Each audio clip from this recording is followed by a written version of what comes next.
The third thing I would say, and this is from the context of being an employer, is there are people in my organization that have worked hard to be irreplaceable.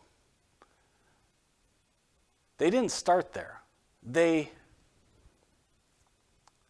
moved their needle internally so that over a period of days and weeks and months and years, their irreplaceability to me and to the organization became absolutely apparent, and it was all built in their actions.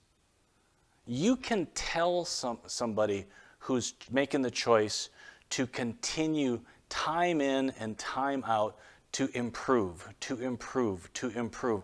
That person is absolutely recognizable amongst their peers.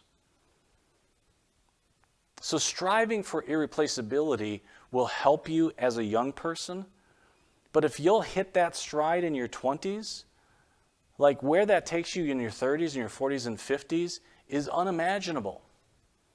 And that's true of all of the great folks that you emulate. They lived in that space. They lived in that space choosing to be desirous of irreplaceability. I promise you that this is true. That if you'll inventory your domains of competence, where your life is lived, how you contribute to an organization or to a relationship, and you make the choice to excel, and you make the choice to be irreplaceable in that band of competency where you uniquely live, life will be kinder to you